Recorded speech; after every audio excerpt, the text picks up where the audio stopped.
दोस्तों आज हम बात करने वाले हैं 30-40 साल पहले के गांव के जीवन के बारे में। दोस्तों उस वक्त गांव के लोगों की जिंदगी उतनी आसान नहीं हुआ करती थी जितनी आजकल है। सुबह उठते ही सभी लोग अपने अपने काम पे लग जाया करते थे। छोटी से छोटी चीजों के लिए मेहनत बहुत ज्यादा करनी पड़ती थी। मेहनत बहुत ज्यादा थी लेकिन सुकून भी था। दोस्तों उन दिनों गांव में ज्यादातर खपड़ेल और छप्पर की मकान हुआ करती थी। आंधी और बारिश के मौसम आने से पहले इन कच्चे मकानों को ठीक किया जाता था और अगर मकान ज्यादा पुराना हो जाता था तो उस पर नया छप्पर लगाया जाता था।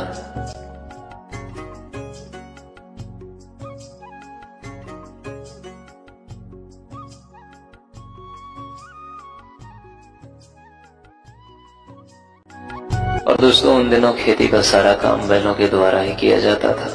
खेतों में हल देना, धान के पौधों को खेत तक ले जाना, खेतों में पानी देना,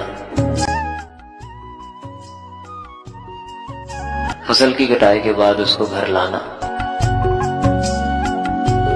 और फसल को तैयार भी बैलों के द्वारा ही किया जाता था। खेती के अलावा कहीं जाने आने के लिए बैलगाड़ी और शादी में बारात भी बैलगाड़ी से ही जाया करते थे। और दोस्तों उस समय गन्ने का रस भी बैलों के द्वारा ही निकाला जाता था। और दिन भर की थकान के बाद शाम को रेडियो पर विविध भारती की सुरीली तान मानो सारी थकान दूर हो जाती थी और बहुत ही खूबसूरत नजारा होता था। वो बुजुर्गों की लगी चौपाल, इधर उधर की बातें और आने जाने वाले लोगों को टोकना और चारा मशीन से घास को काटकर पशुओं को बड़े ही प्यार से खिलाना और थोड़ी सी पानी निकालने के लिए मेहनत बहुत ज्यादा करना। और दोस्तों उस समय गांव में अनाज इसी में रखा जाता था। ये मिट्टी से बनाया जाता है, इसे डेहरी बोलते हैं। इसमें अनाज बहुत दिनों तक सुरक्षित रहता था और गांव में नदी में नहाने का मजा ही कुछ और होता था। गर्मी के मौसम में एक भी दिन नदी में नहाए बगैर नहीं गुजरता था।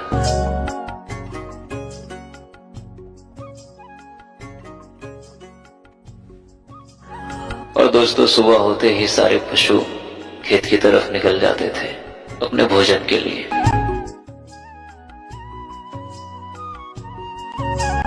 और दोस्तों रोज शाम के वक्त गांव में बाजार लगती थी। दिन भर काम करने के बाद लोग शाम को बाजार जाते थे सब्जियां खरीदने।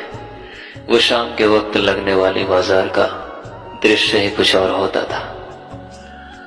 और दोस्तों ये छपरी का छोटा सा घर खेतों में बनाया जाता था ताकि यहाँ बैठकर सभी किसान अपने अपने खेतों की देखभाल कर सके।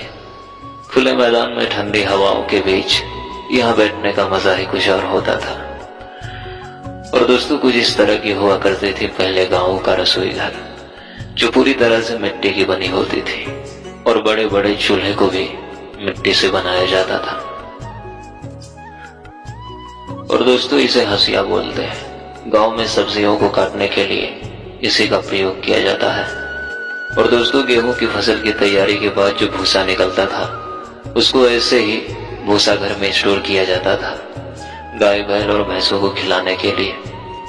और दोस्तों गांव में जब भी कोई त्योहार आता था तो उसके पहले घर की सफाई की जाती थी और गीली मिट्टी से घर आंगन और घर की दीवार हर जगह पुताई की जाती थी और पुताई के बाद घर आंगन सुंदर लगने लगता था।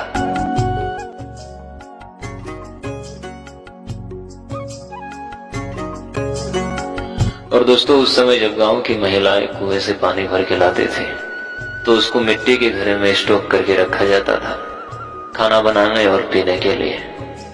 और दोस्तों जब कुएं में बाल्टी गिर जाती थी तो उसको इसी कांटे से निकाला जाता था। इसको हर जगह अलग अलग नाम से जाना जाता है। आप लोगों के यहाँ इसे क्या बोला जाता है कमेंट में जरूर बताना। तो दोस्तों आज के लिए बस इतना ही। और दोस्तों वीडियो को बनाने में बहुत ही मेहनत लगती है। प्लीज आप लोग चैनल को सब्सक्राइब कर दीजिए। मिलते हैं फिर से किसी ऐसी ही पुरानी यादों के साथ। तब तक के लिए धन्यवाद।